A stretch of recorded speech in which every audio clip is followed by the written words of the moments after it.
Romanos, capítulo 9. Capítulo 9. Bueno, no sé si alguna vez les ha pasado, supongo que sí, cuando generalmente se da una conversación acerca del Evangelio, tienen la oportunidad de compartirle el Evangelio a alguien. Uno puede ver que es lógico y es normal que las personas tengan dudas acerca del Evangelio, tengan dudas sanas. Uno se da cuenta de alguna manera que están bien intencionadas, ¿sí? Que son preguntas que realmente el Evangelio, el Señor de alguna forma les está hablando y surgen dudas, ¿no? Surgen dudas y se preguntan y se entra en un diálogo, en un ida y vuelta. Pero hay situaciones, y que nosotros también tenemos que tener la capacidad de discernirlas, en las que las preguntas son a modo de cuestionario, como quien cuestiona la voluntad de Dios. Cosas como, pero bueno, y si Dios existe, entonces ¿por qué? No sé, tal cosa, ¿no? Hay que discernir bien. A veces los diálogos, las conversaciones se dan de tal manera que uno se da cuenta que está delante de un necio, ¿no? Siendo que obviamente todos antes de conocer al Señor éramos también como ellos, dice la Escritura, en otro tiempo. Pero uno se da cuenta, puede llegar a discernir, digamos, no hace falta tampoco tanto discernimiento para darse cuenta que cuando alguien está bien intencionado y cuando no. Hemos visto hasta ahora en la carta o epístola del apóstol Pablo a los romanos que el Evangelio revela la justicia de Dios. El Evangelio revela la justicia de Dios. Todos hemos pecado, todos, tanto judíos como gentiles. Todos en Adán estamos caídos, muertos en nuestros delitos y pecados. Pero Dios está, por decirlo de alguna forma, creando una nueva humanidad. En las palabras del apóstol Juan, a esta nueva humanidad que Dios está creando, se los llama los nacidos de nuevo, aquellos que han sido regenerados por el poder regenerador de Dios en la salvación. Y estos son de toda lengua, de toda tribu y de toda nación, sin distinción, a todos. Son por decirlo de alguna forma, de la multicultural o multiétnica familia de Abraham. Es decir, no es una cuestión solamente de raza, digamos, de un legado, de una descendencia, de un territorio, sino que de todos. Y aquí en particular vemos que Pablo, en este capítulo 9, nosotros nos vamos a limitar el día de hoy a los versículos 19 al 29, vemos que Pablo continúa este discurso que comenzó en el versículo 1 en forma de discusión, en un intento también de adelantarse a posibles cuestionamientos que alguien le puede llegar a hacer acerca de lo que está exponiendo. Él está exponiendo algo y él se adelanta, por decirlo de alguna forma, a los posibles cuestionamientos y da respuesta a ellos, da argumentos basados en la palabra de Dios. A modo de repaso, podemos ver, por ejemplo, podemos encontrar un primer cuestionamiento que en este caso, y es el único en particular, está implícito y no explícito, o sea, no se dice de forma explícita, no está a la vista, pero se entiende. Hay un cuestionamiento, por ejemplo, en el versículo 6, ¿no? Podría formularse de la siguiente forma: ¿acaso ha fallado la palabra de Dios? Y hemos visto, dice, no que la palabra de Dios haya fallado. Entonces el primer cuestionamiento, ¿ha fallado la palabra de Dios? ¿Pero por qué este cuestionamiento? Bueno, porque se pregunta, ¿no? ¿Qué pasa con Israel entonces que no reconoce al Mesías? ¿Qué pasa con Israel que no reconoce al Mesías, siendo que era el pueblo del Señor? Y aclara el apóstol que la promesa de la palabra de Dios no ha fallado. No ha fallado, sino que siempre ha tenido un carácter espiritual, el Israel de Abraham, y no étnico, es decir, la nación, la descendencia en sí. Y así siempre, ¿no? Por la elección de gracia, la promesa fue para Abraham, no para el resto de su familia que quedó en Ur. Siguió con Isaac, no con Ismael. Luego con Jacob, no con Esaú. Y así con los que siguen a Jesús. Ahora, el segundo cuestionamiento que se da, no estamos repasando, se encuentra en el versículo 14. Se podría plantear como, ¿es Dios injusto?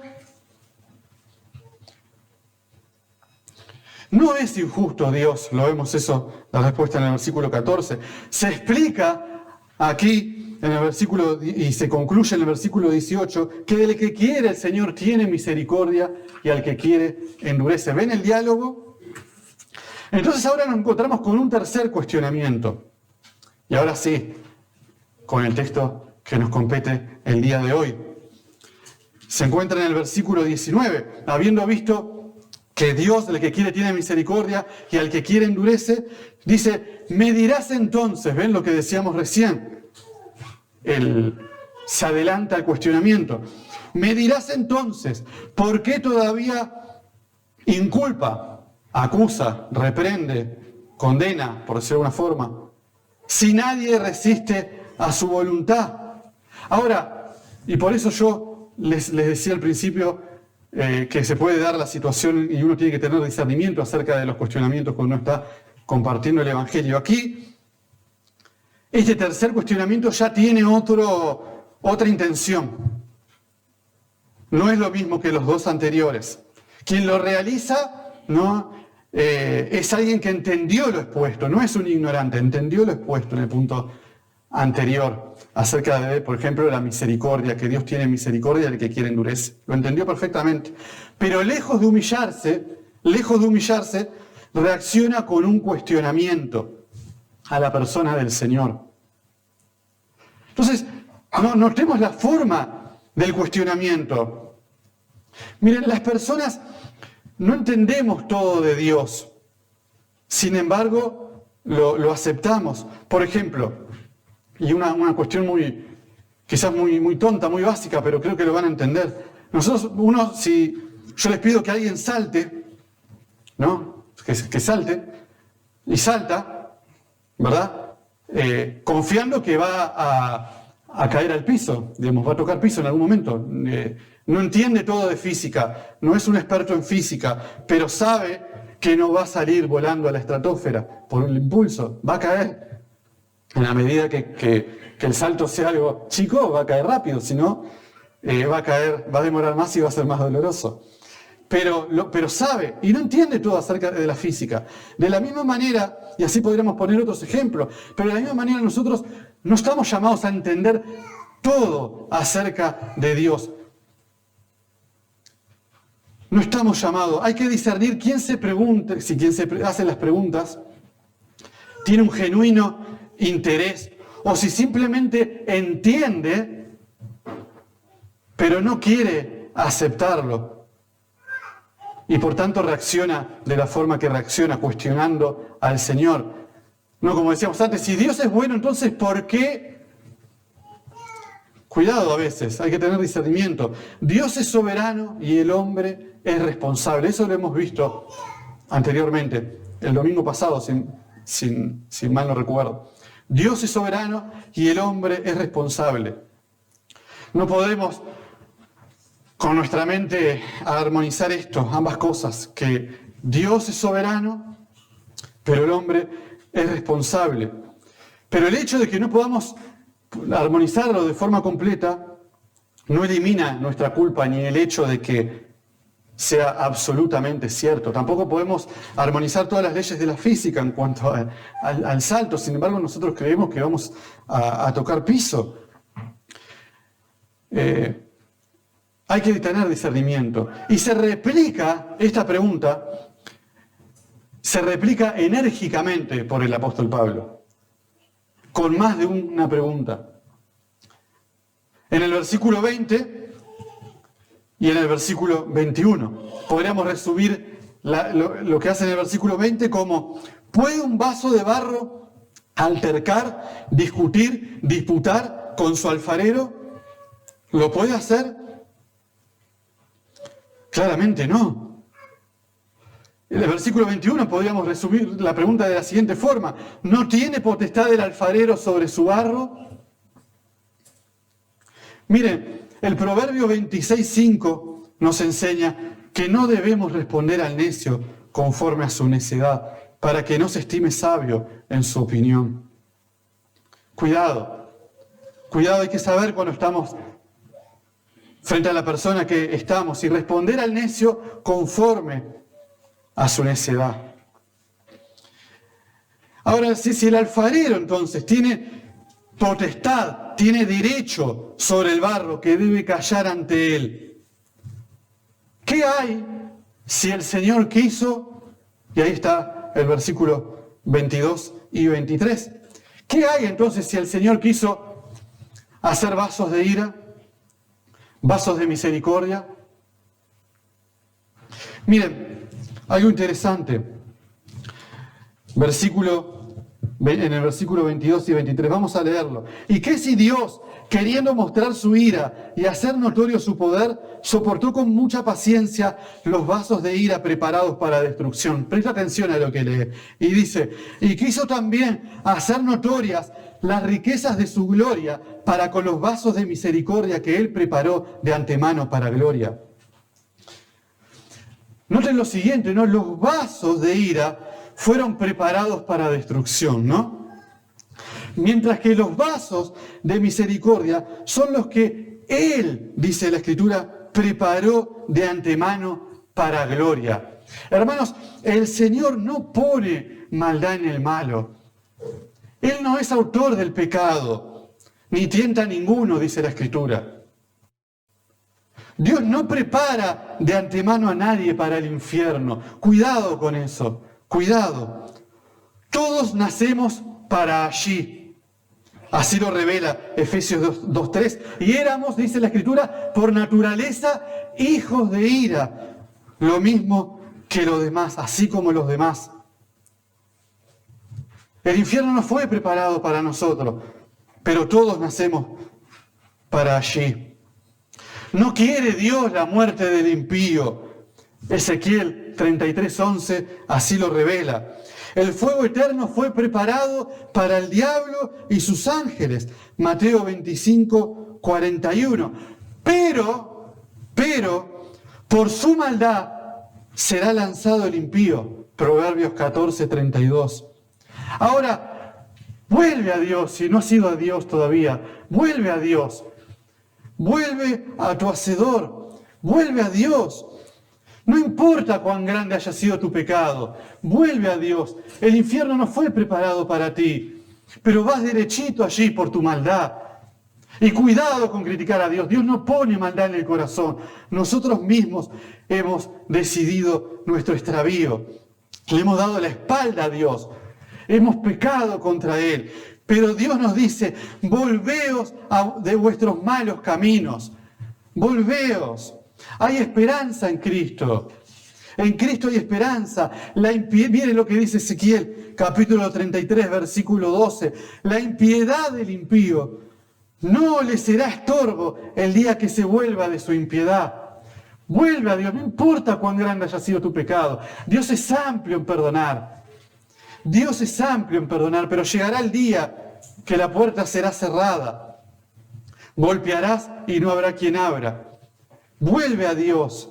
Vuelve a Dios. Lo asombroso aquí de estos pasajes es que haya preparado Dios de antemano vasos de misericordia. La justicia la podemos entender, ¿verdad? La podemos entender. Hay quien no entiende, pero pienso que alguien y permítame la expresión, con dos dedos de frente, puede entender el hecho de la justicia, pero la misericordia, dice Mateo 25:34, entonces el rey dirá a los que estarán a su derecha, venid, benditos de mi Padre, heredad del reino. Y miren lo que dice, preparado para vosotros desde antes de la fundación del mundo. La justicia de Dios es entendible, la misericordia es inexplicable. Estaremos toda una eternidad y nunca podemos entender cómo Dios pudo amar a un pecador como yo. Oh Señor, cuánta paciencia me has tenido. cuánta paciencia me ha tenido el Señor, cómo me ha soportado. Dice el Señor, que ha soportado. Con amor eterno te he amado, por tanto te prolongué mi misericordia. Jeremías 31:3. Pero cuidado, Él no tendrá por inocente al culpable. No tendrá por inocente al culpable. Números 14:8. Y entonces, ¿qué hacemos? Bueno, la respuesta es Cristo. Es Cristo. Él se dio a sí mismo por nuestros pecados. Gálatas 1:4. Ve a Cristo. ¡Qué maravilla! Misericordia sin límites. Justicia satisfecha. Ve a Cristo. Él es amplio en perdonar. El justo, Cristo, castigado para que los injustos seamos perdonados. No, si un juez es juez justo y razona de manera justa, jamás dejará libre al culpable. Pero Dios se glorifica justificando al impío. ¿Cómo puede ser eso? Porque su justicia es satisfecha en su Hijo Jesucristo. Él tomó el lugar del pecador. Y si tú te reconoces pecador, si tú reconoces que has quebrantado la ley santa de Dios, entonces la justicia de Cristo se aplica a ti y tú eres salvo. El alfarero divino, este alfarero es Dios. Dios es el alfarero. Él es grande en misericordia. Es grande en misericordia. No solo porque desde antes de la fundación del mundo ha preparado de antemano estos vasos de misericordia. No, y miren que les doy poca importancia a los vasos de ira, ¿no? Porque así también lo hace la Escritura. Es que todos estábamos preparados para ira. Sin embargo, Dios, ¿no?, preparó de antemano vasos de misericordia. Y estos vasos de misericordia son llamados, dice la Escritura. Y ahora vemos los versículos 24 al 27. Por un lado, de los gentiles, que eran no pueblo y no amados. Y ahora son pueblo y son amados. Y son también llamados de Israel, de los judíos, que gozó de tantos privilegios. Los vemos aquí, versículos 4 y 5. Dice, hablando acerca del pueblo de Israel, que son israelitas, de los cuales es la adopción y la gloria, y los pactos, y la promulgación de la ley, y el culto, y las promesas. Y como si esto no fuera poco, dice, de quienes son los padres, y de los cuales es Cristo según la carne, el cual es Dios sobre todas las cosas, bendito por los siglos. Amén. Amén. No, pero le dieron la espalda a Dios. Siendo que gozaban de tantos privilegios, le dieron la espalda al Señor tantas veces. Sin embargo, también son llamados. Si no fuera por la misericordia de Dios, Él no tendría de allí un remanente salvo, como nos revela los versículos 27 al 29. Ahora, claramente, este es un llamamiento eficaz. Es un llamado eficaz. Con eficaz me refiero a que el que llama, que es Dios, no falla. No falla, se cumple. No es esto la libre oferta del Evangelio, porque allí todos son llamados, tanto los vasos de ira como los vasos de misericordia, un misterio. Pero todos son llamados, pero pocos son escogidos. Todos son llamados. Venid a mí, dice el Señor. Ahora, aquí, los que son llamados son los vasos de misericordia. Y son llamados por Dios. Dios es el alfarero divino. Con estos ejemplos que cita aquí el apóstol, él refuerza la idea central de que su palabra no ha fallado, ¿no? Que la promesa dada a Abraham, en tu simiente serán benditas todas las familias de la tierra se cumple sin dudas. No es dejado el gentil, el no pueblo es pueblo, el no amado es amado. Y también hay un remanente escogido de Israel por la elección de gracia. Miren, allí cita Oseas, me quiero detener un poquito allí. En tiempos de Oseas, el reino del norte, recordarán, habían 10 tribus en el norte, 12 tribus, 10 en el norte, 2 en el sur. El reino del norte, por su pecado, fue entregado en manos de los asirios. Ambos sufrieron de cautividad, unos la babilónica, los otros la siria. Los asirios no respetaron la cultura, a diferencia de los babilónicos, ¿no? Con todo lo malo que imagínense la situación, cautivo, no es nada feliz, no es una situación para nada agradable. Sin embargo, a los babilónicos el Señor le pareció bien que respetaran la cultura, pero los del norte no. Y estos fueron esparcidos y tratados como una nación gentil. Pero Dios levantó a Oseas. Y Oseas, algo sumamente chocante, ¿no? Sumamente chocante. Oseas tiene una esposa, Gomer, adúltera. Ahora, Dios está tratando de revelarnos algo allí. Y no solo que la esposa era adúltera, lo cual ya de por sí es tremendo, sino que tiene hijos producto de su fornicación, de su adulterio.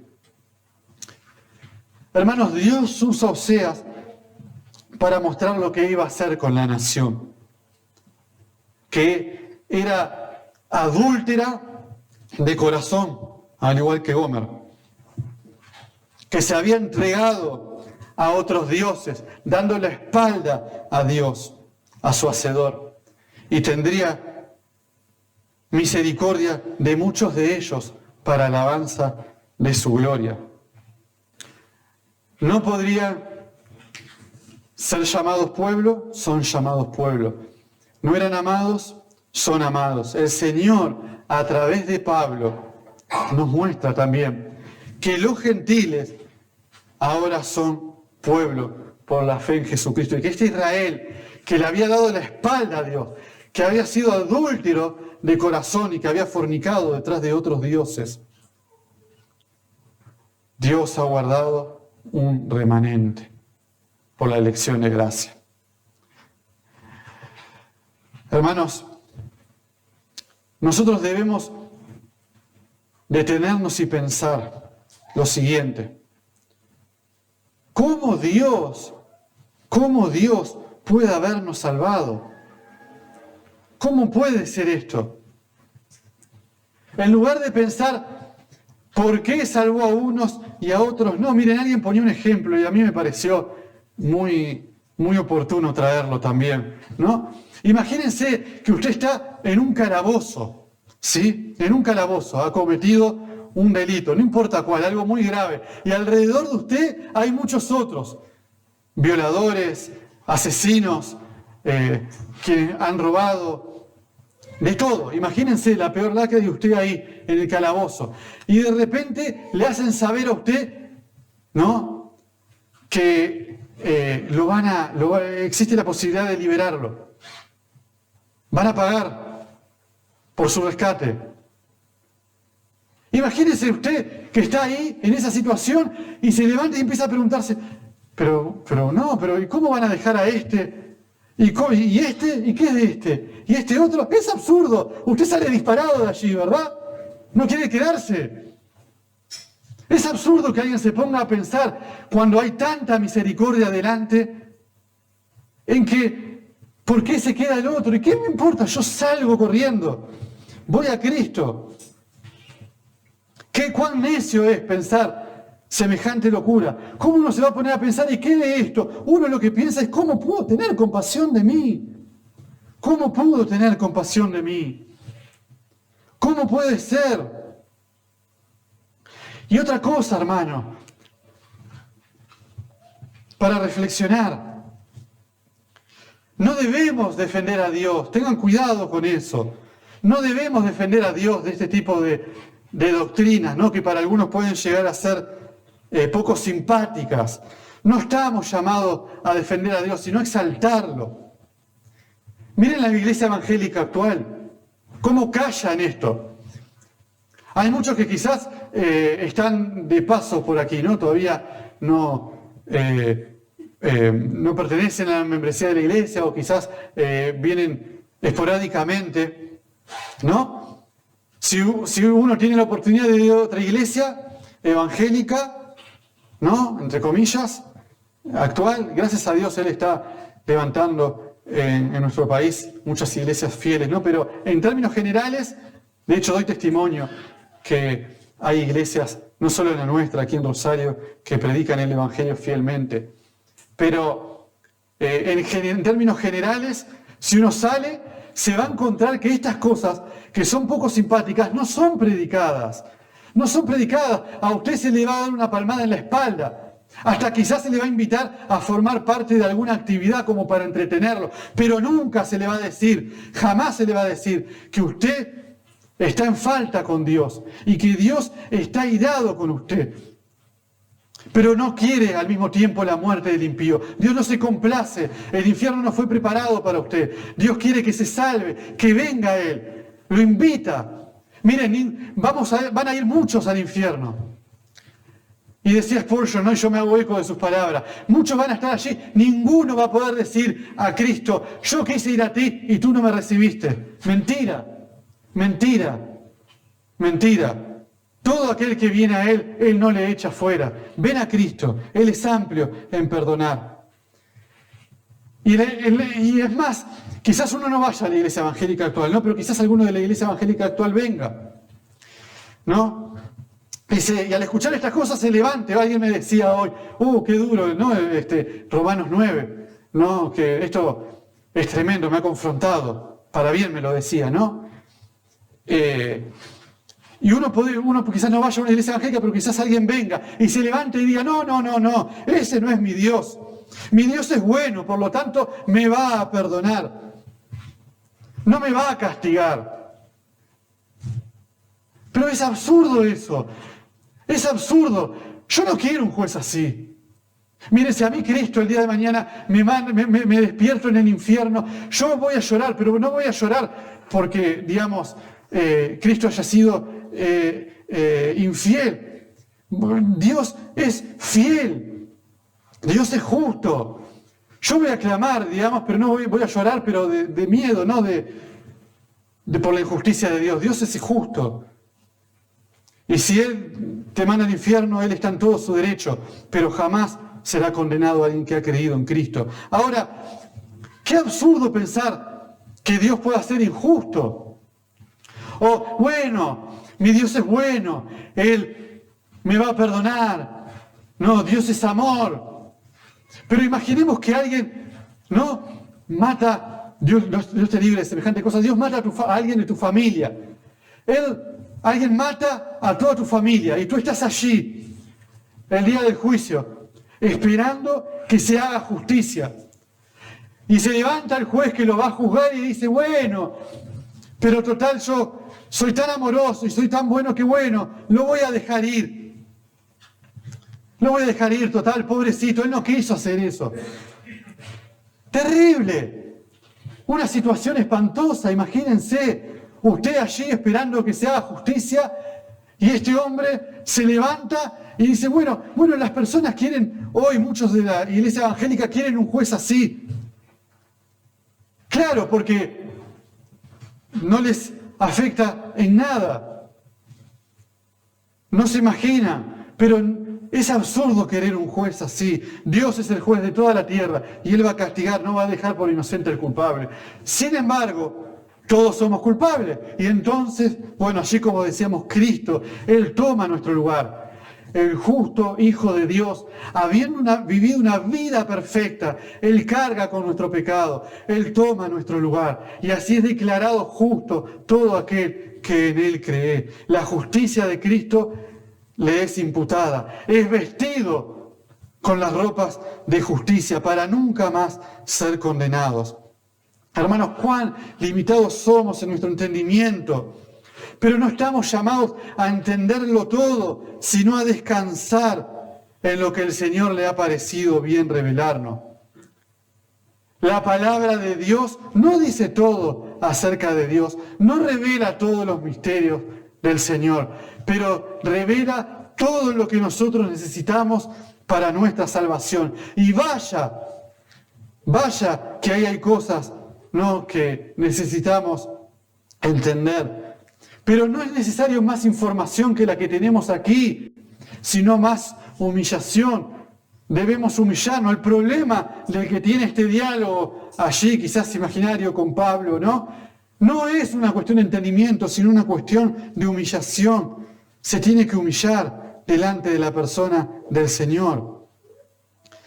Deuteronomio 29, y ya estamos terminando, dice: las cosas secretas pertenecen a Jehová nuestro Dios, mas las reveladas son para nosotros y para nuestros hijos para siempre, para que cumplamos todas las palabras de esta ley. Yo te pregunto, al leer esto, ¿vos vivís lo que sabés? ¿Viven lo que saben? Lo que por la gracia de Dios les ha sido revelado, lo que han entendido hasta aquí de la palabra del Señor. ¿Lo viven? Los niños aprenden en la escuelita dominical, ¿verdad? Aprenden en sus casas. ¿Viven de chico lo que aprenden? ¿Y nosotros, los adultos? ¿Por qué pretendemos entonces entender los misterios de la deidad, aquellos que no nos ha sido revelado, un misterio tan profundo? Porque abramos nuestro corazón y digamos, seamos sinceros, no es entendible, ¿verdad? Muchas cosas.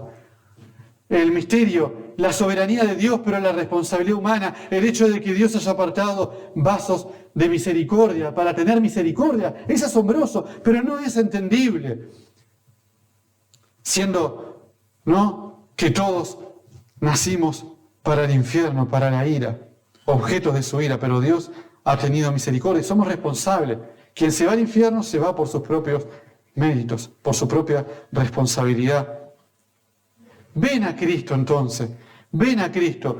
Uno podrá preguntarse, bueno, pero entonces ¿cómo sé que soy salvo? Ven a Él, el que a Él viene, Él no le echa fuera. Ven a Cristo, esfuérzate en la gracia que es en Cristo Jesús.